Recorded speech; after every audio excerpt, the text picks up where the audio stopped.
ఆరోపణ చేసి అక్కడ చింతన చేయవలసి వచ్చేసింది. వస్తువు ఉన్నట్టుగా అక్కడ చింతన చేయలే. అర్థమవుతుంది కదా.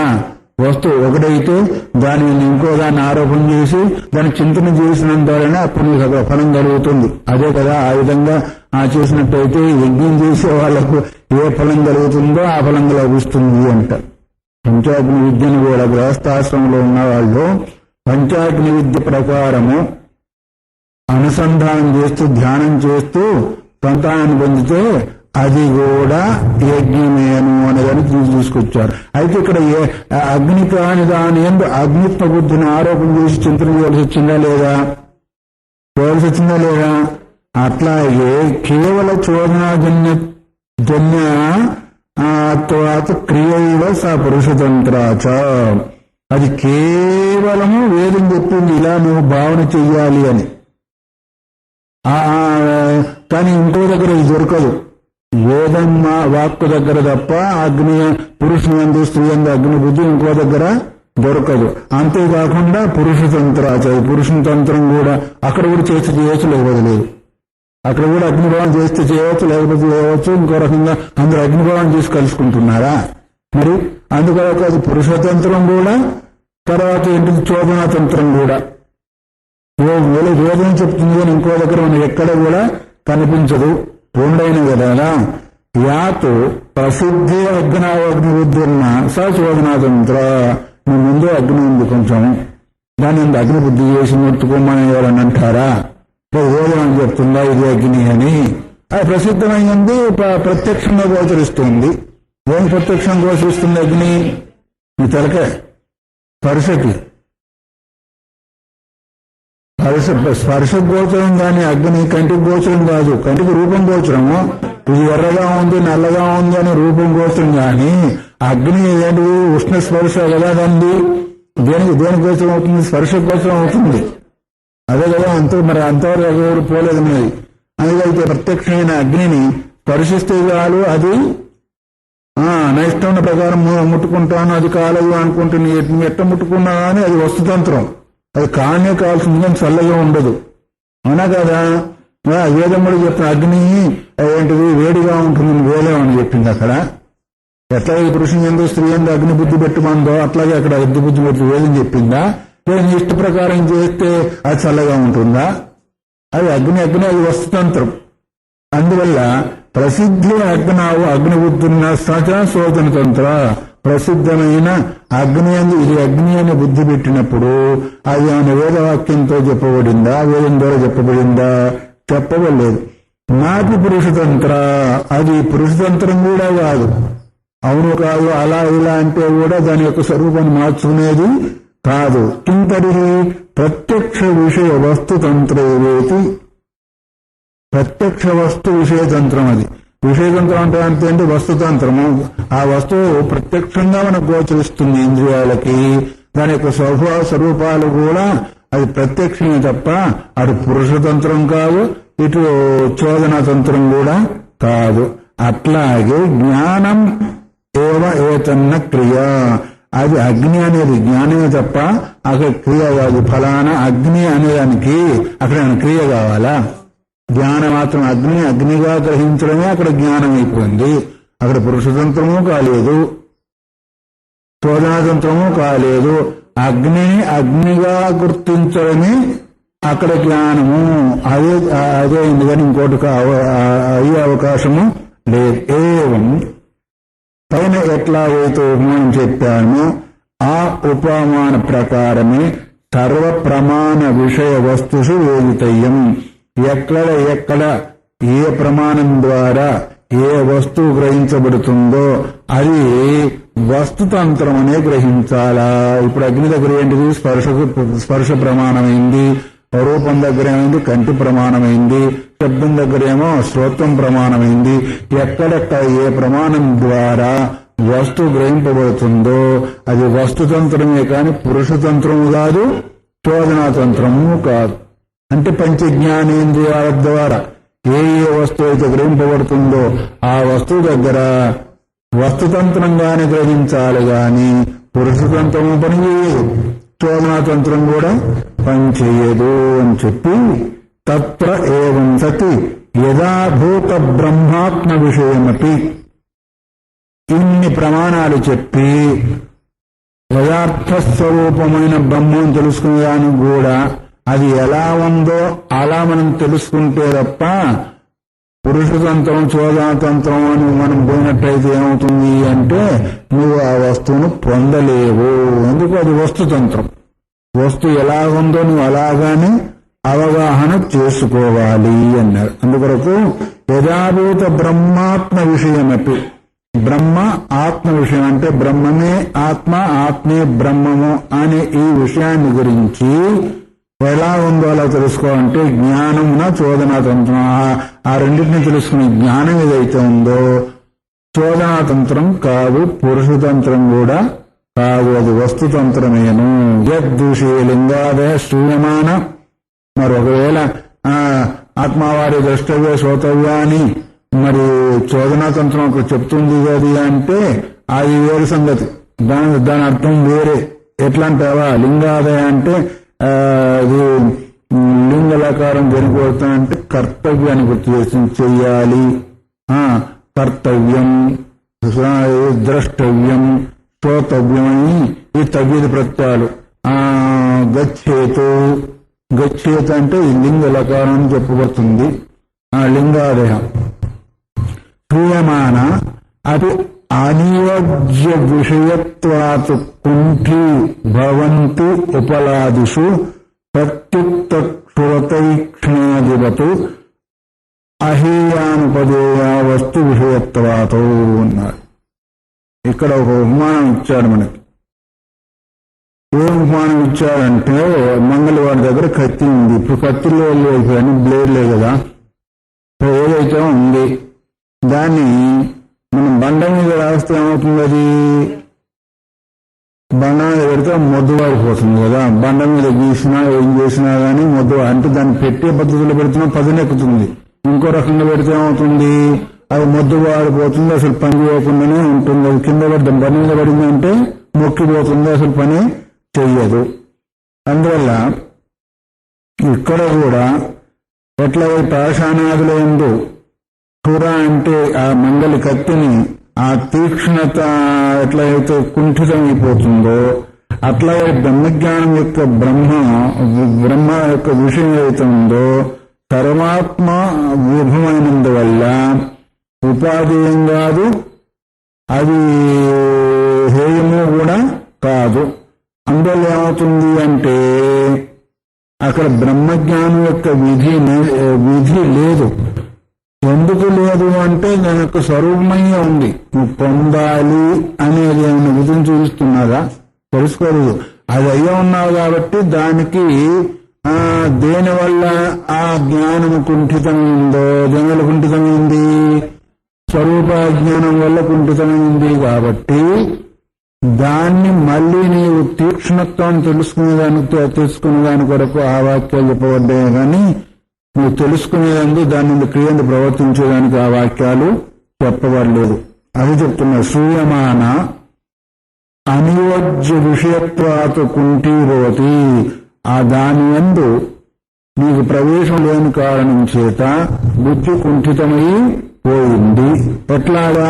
ఉపలాదిషు ప్రయుక్త క్షురతైక్ష్ణాదివత్. రాటి యందు ప్రయోగం చేసిన కత్తి ఎట్లయితే మండుగడిపోతుందో అట్లాగే నీ యొక్క బుద్ధి ఎట్లా కుంఠితమైంది అంటే ఆ ప్రయుక్త అన్నారు కదా. దేని ప్రయుక్త? అపి నియోజ్య విషయత్వాత్ ప్రయుక్త క్షుతైవ తైక్ష్ణాదివత్. ఎక్కడ ప్రయోగింపబడింది? అనియోజ్య విషయత్వాత్.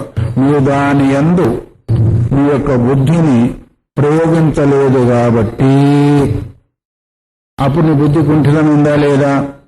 ఎట్లా కుంఠితమైంది? ఎక్కడైతే నీ బుద్ధిని ప్రయోగించాలో అక్కడ ప్రయోగించాలా. మంగళవాడు ఎక్కడ ప్రయోగించాలా? నిత్యంగా ప్రయోగించాలా. అక్కడ కాకుండా బండంగా ప్రయోగించాలా, ముందు పడిపోయింది. నీ బుద్ధిని ఎక్కడ ప్రయోగించాలా? ఆత్మతత్వం అందు ప్రయోగించాలా. అక్కడ ప్రయోగించకుండా విషయాదులందు ప్రయోగించావు కాబట్టి నీ బుద్ధి కుంఠితమైందా, తీక్ష్ణంగా ఉందా? కుంఠితమైంది. ఉపమానం అర్థమైందా? ఎక్కడ ప్రయోగించాలో అక్కడ ప్రయోగించినందువల్ల అది కుంఠితమైపోతుంది. కాబట్టి దాన్ని అది తీసుకునేది కాదు, తీక్షణ చేయడమే నీకు కావాలి. అందువల్ల శృతి ఏం చెప్పింది అంటే, కష్టం అయ్యా నీ స్వరూపం అటువంటి దాన్ని చూసుకోవాలి, నువ్వు తినేందుకు పడిపోతామని చెప్పింది. అంతవరకే మర్చిపోయిందని గుర్తు చేసింది. కానీ అక్కడ హేయం లేదు, ఉపాధేయం కూడా లేదు. అది తప్పనిసరి చేయవలసిందేను అనేదాన్ని. అందువల్ల ప్రయుక్త క్షౌతైక్షణాదివత్ అహేయ అనుపాదేయ వస్తు విషయత్వాతో అది వదిలిపెట్టవలసింది కాదు, తీసుకోవలసింది కాదు. ఆ వస్తువు ఎలా ఉందో అలాగనే ఉంది. దాన్ని మనం అవగాహన చేసుకుంటే చాలు, వారికి ఆ స్వరూప జ్ఞానం ద్వారా మోక్షం కలిగడానికి అవకాశం ఉంటుంది అనేదాన్ని ఇక్కడ గుర్తు చేశాడు. అయితే హేయోపాధేయాలు లేదన్నా కదా, ఇప్పుడు అది వదిలిపెట్టవలసింది కాదు, పట్టుకోవలసింది కాదనేది స్వరూపాన్ని తెలుస్తున్నాయన్నా కదా, మరి ఎందుకు ఆ వాక్యాలను కూడా వ్యర్థమే కదా అని ఒకవేళ అంటాడేమో. అది చేస్తున్నాడు. కిమర్థాని తరిహి ఆత్మావారే ద్రష్టవ్య శ్రోతవ్య ఇత్యాదీని. ఈ పైన చెప్పిన వాక్యాలు ఎందుకొరకు? దానివల్ల హేయోపాధేయం లేదన్నారు కదా. మరి ఆత్మావారు దృష్టవ్య శ్రోతవ్య అనేది వాక్యాలు కూడా విధిఛాయాన్వేచనాన్ని, అది విధిని బోధించినట్టుగానే ఉంది. ఎట్లాగే సరుకు కామో ఏత ఆహార సంజ్ఞాముపాస ఎట్లాగైతే ఈ విధి వాక్యాలు చెప్తున్నాయో అట్లాగే విధి ఛాయ అంటే విధి యొక్క నీడలాగా కనిపిస్తున్నాయి. విధి ఉంటేనే కదా విధి నీడ కనిపించేది. అందుకొరకు ఆత్మవారి ద్రష్టవ్య, ఆత్మను తెలుసుకోవాలా లేదా చూడాలి, దానికి మానం చేయాలి, దానికి నిధిధ్యాస చేయాలి అని విధిని బోధిస్తుందా ఇంకోదాన్ని బోధిస్తుందా? అది విధినే బోధిస్తుంది. మరి ఎందుకు బోధిస్తున్నావు? హేయోపాధ్యాయులు లేవన్నావు కదా, మరి ఈ వాక్యాల యొక్క గతి ఏంటిది? ఇది వ్యర్థంగా పోవాల్సిందేనా? మీరే కదా చెప్తుంది, మీ సంబంధం మాకు సంబంధం లేదు కదా అది అని ఒకవేళ అంటావేమో. స్వాభావిక ప్రవృత్తి విషయ విముఖీకరణార్థానికి బ్రూమః. ఎందుకొరకు అంటే స్వాభావికంగా వాడికి ఆ జీవుడికి విషయాలందు ప్రవృత్తి కలుగుతుంది కాబట్టి దాని నుంచి విముఖం చేసేదానికే. కుక్కతోక స్వాభావికంగా ఎడిపోతుంది, వంకర పోతుంది. మనం చేయబోతున్నాం అంటే ఎందుకంటే చక్కగా చేయడానికి కొరకు. అట్లా మా మనస్సుని కుక్కతోక ఎడిపోతుంది, వంకర అంటే విషయాల వైపు పోతుంది. అందుకొరకు దాన్ని అక్కడి నుంచి ఇటు మళ్లించేదాని కొరకే ఈ వాక్యాలు మేము వాడుకుంటాం. అంత మాత్రంతో మాకేం కాలేదు. ఆ విషయాన్ని చెప్తున్నాడు. స్వాభావిక ప్రవృత్తి, స్వాభావికంగా ప్రవృత్తి దేని ఉంటుంది? విషయాల్లో ఉంటుంది. దేనికి? జీవుడికో మనసుకో ఇంకోడికో సాధుకోడికో పురుషుడికో ఎవరికో స్వాభావికంగా వాడు ఎందుకు అందుకొరకే పరాంచిగా నివ్యక్తమ స్వయంభూ తస్మాత్ పరాంగ్ పశ్యతి నాంతరాత్మం కఠోపనిషత్తు బ్రహ్మదేవుడు అంటే విషయాలను బహిర్ముఖంగా సృష్టించాడు కాబట్టి ఆ బయట ఉన్న వాటిని పట్టుకుంటాయి. కశ్చిత్ ధీర ప్రత్యేక ఆత్మాను ఆవృత్తి చక్షు ఒకనొక జీవుడైన వాడు ఆ విషయాల నుంచి ఈ ఇంద్రియాలను మళ్లిస్తున్నాడు. అయితే ఈ వాక్యాలు కూడా శ్రోతవ్యమంతో నిధ్యాసన కూడా స్వాభావికంగా విషయ ప్రవృత్తి కలుగుతుంది కాబట్టి ఆ విషయ ప్రవృత్తి నుంచి విముఖీకరణార్థానికి వాటి నుంచి మళ్లించేదాని కొరకే కానీ ఆచరించేదాని కొరకు కాదు. అంటే ఇప్పుడు వాక్యాలు ఎందుకు దేనిపై వచ్చినట్టు మనకు సహజంగా ప్రవృత్తిలోకి వెళ్ళే ఆ ఇంద్రియాన్ని దాని నుంచి మళ్లించేదాని కొరకు. ఎందుకు మళ్లించాలా అంటే దానిలో పోతే దీని యొక్క సాధనం, దీని యొక్క జ్ఞానము కలిగే అవకాశం లేదు కాబట్టి అందుకొరకు మేము దాన్ని వాడుకుంటున్నాం. కానీ అది విధి వాక్యాలు కావు అనేదాన్ని గుర్తు చేశాడు. అందుకొరకు యోహి బహిర్ముఖ ప్రవర్తతే పురుష ఇష్టం మే భూయాద అనిష్టం మా భూదితి నచ తత్రాత్యంతికం పురుషార్థం లభతే అన్నారు. ప్రతి జీవుడు ఏమనుకుంటాడు? బహిర్ముఖుడు అవుతాడు. అంటే బయట ప్రపంచంలో సుఖం ఉందని కదా పోతా ఉంటాడు. వాడి యొక్క లోపల భావన ఏంటిది అంటే పురుషం ఇష్టం మే భూయాత్, నాకు సుఖం కలుగుగాక దుఃఖం పోవాలి అనుకుంటారు. అందరూ అనుకుంటారు, ఒకరు అనుకుంటారా? అనుకూలమని చేయలేదండి, ఎవరెత్తారు. నాకు సుఖం కలగాలి దుఃఖం కలగకూడదు అని ప్రవర్తిస్తున్నాడు ఈ లోకంలో. ఏది చేసినా దాని కొరకే కదా. నువ్వు తిన్నా దాని కొరకే, చూసినా అంతే, విన్నా అంతే, పడుకున్నా అంతే, లేచినా అంతే, కట్టుకున్నా అంతే, వెళ్ళినా అంతే, తిరిగినా అంతే. దీని వల్ల ఏమంటుందంటే నాకు నా ఇష్టం మే భూయాతు అంటూ నేను కోరుకుంది నాకు కలుగుగాక. అంతేకాకుండా అనిష్టం మా భూయాతు నేను వద్దనుకున్నది నాకు రాకుండా ఉండుగాక అనుకుంటారు కదా. ఇష్టం ఏంటిది? సుఖము. అనిష్టం ఏంటిది? దుఃఖము. రెండే కదా. నాకు అనిష్టం అంటే దుఃఖం రాకూడదు, సుఖము పోకూడదు. అందుకొరకే ప్రతి పురుషుడు అంటే జీవుడు దానిలో ప్రవర్తించేదానికి కారణము. అంతే కదా, ఇంకేమనుందా? అందువల్ల అది ఇది ఏ రూపంలో అవుతుంది? స్వాభావికంగా అవుతుందా? ఎవరైనా ప్రేరేపిస్తున్నారా? ప్రతి ఆఖరికి కుక్క, నక్క, ఇంత చీమ, దోమ కూడా దాని కొరకే ప్రవర్తిస్తుంది. కానీ ఇంకో దగ్గరికి ఇంకో రూపంగా ఆ కుక్క వచ్చింది అంటే కర్ర పట్టుకున్నా అంటామో ఇక్కడ నుంచి ఏమో జరిగేటని పరిగెత్తుకొని పోతుంది. ఎందుకు నాకు అనిష్టం కలగకూడదు అనే భావన దానికి కూడా ఉందా లేదా? లేదా అన్నం పట్టుకుని పోతే నాకు సుఖంగా ఉంటుంది అనే పరిగెత్తుకొని వస్తుందా లేదా? అంటే దాని సుఖం కోరింది కాబట్టి వస్తుంది కదా. ప్రతి జీవి కూడా ప్రవృత్తి కలుగుతుంది అంటే కేవలం మనుషులే కాదు, ఇక్కడి నుంచి బ్రహ్మలోకం వరకు ఎన్ని ప్రాణులైతే ఉన్నాయో నాకు సుఖం రావాలి, దుఃఖం పోవాలి, సుఖం అలాగే ఉండాలి, దుఃఖం అసలు రాకూడదు అని ఇది కోరుకుంటూనే ఉంటా ఉంటారు. ఇది సహజంగా ప్రతి జీవికి కలిగేది. కానీ అక్కడి శాస్త్రం ఏం చెప్పడం లేదు. కానీ కావాల్సినది ఏంటిది? సుఖమే కదా. ఆ సుఖం ఎటువంటిది? ఆత్యంతికం నచ పురుషార్థం లభతే అన్నారు. నువ్వు ఏదైతే కోరుకుంటున్నావో అది సంపూర్ణంగా దొరుకుతా ఉందా? సంపూర్ణ ఆత్యంతికం అంటే అర్థం ఏంటిది? దుఃఖరహితమైన సుఖం నీకు లభిస్తూ ఉందా? సహజ ప్రవృత్తులు పోతా ఉన్నట్టు సరే, నువ్వు ఏదైతే కోరుకుంటున్నావో ఆ కోరుకున్న వస్తువు విఘ్నరహితమైన వస్తువుగా నీకు లభిస్తుందా? విఘ్నం ఏంటి కదా, నీకు దుఃఖమే విఘ్నము. కాబట్టి నువ్వు ఏదైతే వద్దనుకుంటున్నావో అది వస్తుంది, ఇది కావాలనుకుంటున్నావో దూరం పోతా ఉంది. నువ్వు కావాలనుకున్నది ఏంటిది? సుఖము. భయం వస్తుంది, దుఃఖం వస్తుంది. ఎట్లా దుఃఖం వస్తుంది? నీకు లేకపోతే దుఃఖము, ఉండిపోతే దుఃఖము, అనుకోలేకపోతే దుఃఖము, ఎక్కువైతే దుఃఖము, తక్కువైతే దుఃఖము, అన్ని రూపాయల దుఃఖం ఉందా, సుఖం ఉందా? అందువరకే సుఖలేశం దుఃఖం అల్పం. ఇది సుఖం అల్పం బహుక్లేశం అన్నారు. అందుకొరకు ఏ రూపంలో ఉన్నప్పటికీ నీకు దుఃఖమే కానీ సుఖం కలలేదు. మనం కోరుకునేది ఏంటిది? సుఖం కావాలి, దుఃఖం పోవాలనుకుంటున్నావు. ఒకవేళ అల్ప సుఖం దొరికినా గాని ఆత్యంతిక సుఖం నీకు అక్కడ లభించడము లేదు.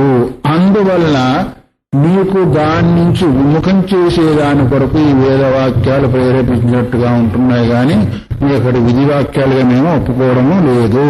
అందుకే తమ ఆత్యంతిక పురుషార్థ వాంఛనం స్వాభావిక కార్య కరణ సంఘాత ప్రవృత్తి గోచరాది విముఖీకృత్య ప్రత్యేగాత్మ తోతస్థయ ప్రవర్తయంతి ఆత్మావారే ద్రష్టవ్య. వాడు మూలం ప్రశ్న వేశాడంటే ఆత్మావారే ద్రష్టవ్య శ్రోతవ్య అని వాక్యం ఎందుకొరకంటే ఇందుకొరకు. ఏంటి దాని భావన? స్వాభావిక కార్యకరణ సంఘాతం అన్నారు. అది ఇట్లా తమ ఆత్యంతిక పురుషార్థవాంఛిన అంటే సంపూర్ణమైన దుఃఖరహితమైన సుఖం కావాలని ఎవరైతే కోరుకుంటున్నారో, ఎవరు కోరుకుంటున్నారో? ప్రతి వాళ్ళు కోరుకుంటున్నారు కానీ దాని యందు సంపూర్ణంగా కోరుకున్నట్టు కనిపించడం లేదు. అది ఎక్కడ దొరుకుతుందో దాని గురించి ప్రయత్నము, కోరుకునేదేమో కోరుకుంటున్నారు కానీ దాది ఎక్కడ దొరుకుతుంది, ఎలా దొరుకుతుంది దాని ప్రయత్నం జరగడం లేదు. అందువరకే ఆత్యంతిక పురుషార్థ వాంఛనం. పురుషార్థం ఏంటిది? మోక్షము దుఃఖరహితమైన సుఖము. దాన్ని ఎవరైతే కోరుకుంటున్నారో వాళ్ళు ఏం చేయాలా? స్వాభావిక కార్యకరణ సంఘాత ప్రవృత్తి గోచరం. స్వాభావికంగానే కార్యము, కరణము, దాని యొక్క సంఘాతము అంటే సుఖం కలగాలని ఏదో ఒక క్రియ చేస్తున్నారు. దానికి ఒక కరణం ఉంది, కర్త ఉన్నాడు, ఫలం ఉన్నాడు. ఇదంతా ఒక సంఘాతం. సుఖం కావాలని ఉద్దేశం చేత కార్యము, కారణం, కార్యం అంటే ఏంటిది? చేయబోయేది. కారణం ఏంటిది? దానికి సాధన, దానికి ఫలము, దాన్ని అనుభవించేవాడు. ఈ యొక్క సంఘాతము ఈ ప్రవృత్తి గోచరాదు విముఖీకృత అంటే దాని ప్రవృత్తి కలుగుతుంది. ప్రవృత్తి ద్వారా ఒక అనుభవం వస్తుంది కాబట్టి దాని నుంచి విముఖీకృత్య ఆ ప్రవృత్తి సంఘాతము నుంచి విముఖం అంటే అక్కడి నుంచి వెనుకకు తిప్పి ప్రత్యేగాత్మ స్రోతస్థయ. ప్రత్యేగాత్మ స్రోత అంటే ప్రత్యేగాత్మ ప్రవాహము జరిగేదాని కొరకు. ప్రత్యేగాత్మ ప్రవాహం అంటే సుఖస్వరూపమైన ఆత్మ ప్రవాహం జరిగేదాని కొరకు. ఇదంతా కూడా దుఃఖ ప్రవాహం కదా. ఇప్పుడు సుఖస్రోత కలిగి, స్రోతం అంటే ఏంటి? ప్రవాహం. అక్కడ ప్రవర్తయంతి, దాన్ని కలిగేదాని కొరకు వేదాలు ఆ మాటను చెప్తున్నాయి. ఏమని? నువ్వు ఆత్యంతిక దుఃఖం ఒకవేళ కావాలని అనుకుంటే స్వాభావికంగా ప్రవర్తించే నీ ఇంద్రియాలంతా కూడా ఆ స్వభావం నుంచి వెనుక మళ్లించి ప్రత్యేగాత్మ స్రోతంగా ప్రవేశింపజేయమని ప్రేరేపిస్తుంది. ఏముంది? ఆత్మావారే ద్రష్టవ్య, శ్రోతవ్య, మంతవ్య, నిధిధ్యాసితవ్య అని ఇత్యాదిని. ఇప్పుడు ఈ వాక్యాలు ఎందుకు పనికొచ్చినాయి అంటే స్వాభావికంగా వెళ్లే ప్రవృత్తిని అక్కడి నుంచి తిప్పి ఆత్మజ్ఞానం ముందు ప్రవేశింపజేసేదాని కొరకే కానీ అవి విధి వాక్యాలు కావు. అదేనా ఎవరికి? సంపూర్ణమైన సుఖం కావాలని కోరుకున్నవాడు. కోరుకోకపోతే అవసరం లేదుగా. స్వాభావికంగా పోతూనే ఉన్నాడు. ఎవరైతే ఆత్యంతికమైన సుఖం కావాలనుకుంటున్నాడో, పురుషార్థం కావాలనుకుంటున్నాడో వారి కొరకే కానీ, లేకపోతే బజార్లో ఎంతమంది ఉన్నారు ఇవన్నీ అంటున్నారా? అన్నవాళ్ళు విన్నవాళ్ళు మాత్రం దాన్ని స్వాభావికంగా పోగొట్టని చెప్పుకుంటున్నారా? వాంఛన ఉన్నారంటే సంపూర్ణంగా నాకు కావాలని ఎవరైతే కోరుకున్నట్టుగా ఉంటారో, కేవలం కోరుకోవడం కాదు, కోరుకున్నట్టుగా ఉంటే అప్పుడు ఒకవైపు కదా ప్రవృత్తి మనస్సుకి అయితే అటు, లేకపోతే ఇటు. రెండు తలకాయల పాము. అది రెండు తలకాయల పాము చూసినా ఎప్పుడన్నా? రెండు తలకాయలు ఉంటాయి దానికి. ఇటు పోవాలంటే ఇటు పోతుంది, ఇటు పోవాలంటే ఇటు పోదు. రెండు తలకాయనే రెండు వైపులో పోదు. అది రెండు వైపులో పోతే తెగిపోతుంది. అది రెండు వైపులో పోను కూడా పోదు. ఇటు పోవాలనుకున్నప్పుడు ఈ తలకాయతో పోతుంది, ఇటు పోవాలన్నప్పుడు ఈ తలకాయతో పోతూ ఉంటుంది. అట్లాగే ప్రవృత్తికి పోయినప్పుడు ఆ తలకాయ, నివృత్తికి పోయినప్పుడు ఈ తలకాయ, దానికి కూడా రెండు తలకాయలు ఉంటాయి. అందుకే కూడా యోగ వాసిష్టంలో కూడా ఇది రామచంద్రమూర్తికి వశిష్ఠ మహర్షి చెప్తా ఉంటారు. శుభాశుభాభ్యాం మార్గాభ్యాం వహంతి వాసనాసరిత్ పౌరుషైన ప్రయత్నేన యోజనీయ శుభేపతి. శుభమార్గంలో అశుభ మార్గంలో సంస్కారం అనే ప్రవాహం పోతుంటుంది కాబట్టి దానికి రెండు తలకాయలు అన్నట్టు కదా. ఒకటి శుభమైన తలకాయ, ఒకటి అశుభమైన తలకాయ. రెండిట్లో పోతా ఉంటుంది కాబట్టి పురుష ప్రయత్నం చేత, గట్టి ప్రయత్నం చేత శుభ మార్గంలోనే ప్రవేశింపజేయాలి అని. అందువల్ల స్వాభావికంగా ప్రవృత్తిలో వెళ్లే ఆ యొక్క ప్రవృత్తిని మళ్ళీ ఇటు వెనుకకు మళ్లించేదాని కొరకు ఈ వాక్యాలు ఉపయోగపడతాయి కానీ అది విధి వాక్యాలు కాదు అనేదానికి తీసుకొని వచ్చారు. అందువల్ల తస్య ఆత్మాన్వేషణాయ ప్రవృత్తస్య అహేయం అనుపాదేయంచ ఆత్మత్వం భవిష్యతే. అందువల్ల ఆ వాక్యం ఏం చేసింది అంటే ఆత్మాన్వేషణాయ అంటే ఆత్మస్వరూపాన్ని వెతికేదాని కొరకు. వెతకడం అంటే ఏ బజార్లో ఉన్నది వెతకడమా? దాని యొక్క స్వరూపం ఏంటిది, ఎలాంటిదని వెతకడం. కనిపించే దానిలోనే దాని యొక్క స్వరూపం ఎటువంటిదని అన్వేషణ అంటే ఏంటిది? గవేషణ ఉంటుంది, అన్వేషణ ఉంటుంది. గవేషణ అన్నా అన్వేషణ అన్నా ఇంచుమించు. గవేషణ అంటే ఇది వెనుక ముందు చూడడం గవేషణ అంటారు. అన్వేషణ అంటేనేమో వెతకడం. అన్వేషించడం అంటే వెతకడం. ఆ గవేషణ అంటేనేమో వెనక ముందు చూస్తూ ఉండేది. వెనక ముందు చూసడం ఏంటి అంటే సింహం కూడా చూస్తుంది. సింహం సంగతి వేరు.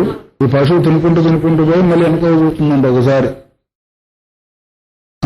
నిజంగా ఉందా అని వెనకపోయిందా అని చూసుకుంటూ ఉంటుంది. ఎందుకు గవేషణం అంటారు, వెనక తిరిగి చూసుకోండి. ఈ అన్వేషణ అంటడం వెతకడం. వెతకడం అంటే ఆత్మ యొక్క స్వరూపం ఏంటిదని వెతికేదాని కొరకు ప్రవృత్తస్య అహేయం అనుపాదేయం. ఆ వెతికేదానికి ప్రవృత్తి కలుగుతుందా లేదా? అక్కడ పట్టుకోవలసింది లేదు, వదిలిపెట్టవలసింది లేదు. ఆ వెతికే దాంట్లో వెతకడమే తప్ప ఇంక పట్టుకునేది లేదు, వదిలిపెట్టేది లేదు. అనుపాదించి ఆత్మతత్వం భవిష్యతి. అందుకొరకు అక్కడ పట్టుకునేది లేదు, వదిలేది లేదు. ఎవరైతే ఆత్మస్వరూపాన్ని వెతకాలనుకుంటున్నారో ఆ తత్వాన్ని గురించి ఉపదేశం చేస్తుంది శృతి ఏమని? ఇదం సర్వం యదయమాత్మా, ఇదం సర్వం అంటే కనిపించంతా కూడా ఆత్మస్వరూపం ఉన్నప్పుడు ఏం పట్టుకుంటావు, ఏం వదిలిపెడతావు? అక్కడ నువ్వు ఆత్మను వెతుకుతున్నప్పుడు ఈ సర్వము ఆత్మే అన్నప్పుడు ఏ మూలకు పట్టుకుంటాం, ఏ మూలకు వదిలిపెడతాము? అక్కడ భావన ఏంటిది అంటే సర్వం ఆత్మభావన చేయడమే మనకు కావాలి. ఇక్కడ పట్టుకునేది లేదు, వదిలిపెట్టేది లేదు. పట్టుకునేది ఎప్పుడు, వదిలిపెట్టేది ఎప్పుడు వస్తుంది అంటే మీకు స్వాభావిక ప్రవృత్తిలో వస్తుంది. కానీ ఆత్మాన్వేషణలో పట్టుకునేది వదిలిపెట్టేది ఉండనే ఉండదు. మీకు అక్కడ సర్వ ఆత్మభావన చేయడమే తప్ప అది నువ్వు వదిలిపెడతాం. ప్రపంచ భావన వదిలిపెట్టావంటే అది ఈ సంగతి వేరు. వస్తువును వదిలిపెట్టేదిగా భావన వదిలిపెడితే వదిలిపెట్టావు. అందుకరికి ఇక్కడ యదయం ఆత్మ అని ఇక్కడ అన్నప్పుడు, సర్వం ఆత్మ అన్నప్పుడు ఎత్తు అస్య సర్వం ఆత్మైవా భూతత్కేన కంపశ్యేతు కేన విజానీయాతు విజ్ఞాతారే కేన విజానీయాతు అయమాత్మ బ్రహ్మ ఇత్యాది శృతులంతా కూడా ఏం చెప్తున్నాయి అంటే సర్వం ఆత్మస్వరూపమైనందువల్ల దేన్ని దేంతో చూస్తావు, ఎవరు ఎవరిని చూస్తారు? చూసేవాళ్ళు లేడు, చూడబడేది కూడా లేదు. సర్వం ఒకటైనప్పుడు చూడబడేది భిన్నంగా ఉంటుందో చూస్తావు. భిన్నంగా లేనప్పుడు చూసేవాళ్ళు లేడు, చూపు లేదు, చూడబడేది కూడా లేదు. అంతే ఎత్తుతో ఆత్మేశ్వరం అభూత్ సత్ కేనకం పశ్యేదు. తర్వాత కేనకం విజానీయతు, దేని ద్వారా దేన్ని తెలుసుకుంటావు, దేని ద్వారా దేన్ని చూస్తావు. అంతేకాకుండా విజ్ఞాతారమరే కేన విజ్ఞా, తెలుసుకునేవాడిని ఇంక దేని ద్వారా తెలుసుకుంటావు. తెలుసుకునేవాడు ఒక్కడే, దాన్ని ఇంకా తెలుసుకుంటావు. తెలుసుకునేవాడు తెలియవాడు రెండు కదా ఉండేది, మూడు లేవు. అందులో తెలుసుకునేవాళ్ళు దేని ద్వారా తెలుసుకుంటావు. అంత ఒకటైనప్పుడు దేని చేతి దేన్ని చూస్తావు, దేన్ని చేస్తావు, దేన్ని వింటావు, దేన్ని తింటావు. అందుకే అయమాత్మ బ్రహ్మ, ఈ కనిపించేదే మొత్తం బ్రహ్మస్వరూపము. అనేవాడిదే బ్రహ్మస్వరూపము, చూసేవాడిదే బ్రహ్మస్వరూపము అని ఇలాంటి వాక్యాలన్నీ కూడా ఏం చెప్తున్నాయి? అక్కడ విధిని బోధించడం లేదు, జ్ఞానాన్ని స్వరూపాన్ని బోధిస్తున్నాయి. అందులో ఏదపి అకర్తవ్య ప్రధానం ఆత్మజ్ఞానం ఆనోపాదానాయ వానభూతి తథా తథైవ ఇత్యభిగమ్యతే.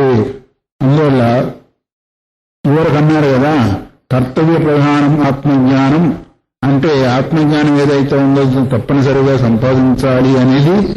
ఎక్కడైతే హానోపాదాయ ఉంటావో అక్కడే క్రియ సంభవం కానీ హానోపాదానం దగ్గర క్రియా సంభవం లేదు. ఏ వాక్యాల ద్వారా అయితే హానోపాదాలు గుర్తుకురావో ఆ వాక్యాలు వ్యర్థము అని అన్నారు కదా, అది కూడా మా దగ్గర సంభవించదు. ఎందుకంటే అలంకారోహి అయమస్మాకం యద్ బ్రహ్మాత్మావగతో సత్యాం సర్వకర్తవ్యత హాని కృతకృత్యత చేతి. నువ్వేదైతే అంటున్నావో బ్రహ్మజ్ఞానం కలిగిన తర్వాత బ్రహ్మజ్ఞానికి హానము లేదు, ఉపాదాయం లేదు, పట్టుకోవలసింది లేదు, వదిలిపెట్టవలసింది లేదు, తీసుకోవలసింది లేదు, వదిలిపెట్టవలసింది కూడా లేదు. అది మాకు అలంకారమే. అలంకారం అంటే అర్థమేమి? భూషణము. హానోపాదరహితత్వము సర్వం పరమాత్మ అన్నా, లేదు బ్రహ్మజ్ఞాని అన్నా, మోక్షం అన్నా అది మాకు అలంకారం. ఎందుకంటే అక్కడ పోయిన తర్వాత వేరే వస్తువు అక్కడ ఉండదు, వేరే ఆకాంక్షే ఉండదు. ఎందుకంటే ఆకాంక్షలు కనేందుకు చిత్తాదులు కావాలా, తనకంటే భిన్నమైన వస్తువు కావాలా. ఇదంతా హానోపాదాయము వేరే ఉంటే జరిగేదని నీకు పూర్ణంగా ఒకటే ఉన్నప్పుడు అక్కడ తీసుకునేది లేదు, వదిలిపెట్టేలేదు. నువ్వేదైతే మా పైన ఆక్షేపం చేశావో అది మాకు అలంకారమే, భూషణమే కానీ తిరస్కారమేమి కాదు అన్నారు. అందువలనే అలంకారోహి అయం అస్మాకం యద్ బ్రహ్మాత్మావగతు. ఎప్పుడది తానే బ్రహ్మము బ్రహ్మమే తానే అని తెలుసుకున్నప్పుడు, అయమాత్మ బ్రహ్మ అని తెలుసుకున్నాడు, అహం బ్రహ్మాస్మని వాక్యం ద్వారా ఏదైతే మీకు అవగాహనకు వచ్చిందో ఆ స్థితిలో కేవలం వాక్యాలను ఉచ్చరించినంత మాత్రం కాదు, బ్రహ్మాత్మావతో సత్యం సర్వకర్తవ్యత హాని. ఇంక చేయవలసిందే లేదు, చేయబడేది లేదు. ఎప్పుడైతే సర్వం ఆత్మస్వరూపంగా చూశాడో అప్పుడు కర్తవ్యం కూడా లేదు. కృతకృత్య చేయవలసింది కూడా సంపూర్ణంగా అయిపోయింది. చేయబడేది లేదు, చేసేవాడు లేదు, ఇంకా క్రియ కూడా అక్కడ మిగిలి ఉండదు. ఎవరికి బ్రహ్మాత్మైక్య భావన కలిగిన తర్వాత వాడికి లేదు. ఇక్కడ శృతి స్మృతి ప్రమాణం మనకి దాన్ని చెప్తున్నారు. తదాచ శృతి ఆత్మానం చేదుజానీయాత్ అయమస్మీతి పురుషః. ఆత్మానం చేదు ఆత్మను విజానీయాత్ అంటే తెలుసుకోవాలి. ఏమని? అయం అస్మీతి పురుషః, అదే నేను, నేనే అది అని తెలుసుకోవాలి. ఆ తెలుసుకున్న తర్వాత కిమిచ్చం కస్య కామాయ శరీరం సంగరేతో. దేన్ని కోరి దేన్ని చేస్తాడు? శరీరం దేని కొరకు ఉంచుకుంటాడు, దేని కొరకు ప్రవర్తింపజేస్తాడు. ఇంకా పరమాత్మే నేను, బ్రహ్మమే నేను అని అనుకున్న తర్వాత కిమిచ్చం దేన్ని కోరి, కస్య కామాయ ఏ కొరకు శరీరం అనుసంగరేతో శరీరాన్ని ప్రవర్తింపజేస్తాడు. అసలు శరీరమే లేదుగా. ఆత్మస్వరూపాన్ని తెలుసుకున్న తర్వాత, ఆత్మస్వరూపమైన తర్వాత అక్కడ శరీరమే లేదు. ఆ శరీరం లేనప్పుడు ఒకవేళ ఉన్నా ఇంకా వాడికి పొందవలేదు దానికంటే భిన్నంగా ఏదన్నా ఉంటే కదా కోరుకుంటాడు. ఆ కోరుకున్న ప్రకారం దాన్ని పొందాలి అని అనుకుంటాడు. అక్కడ కోరిక లేదు, అక్కడ క్రియ కూడా లేదు.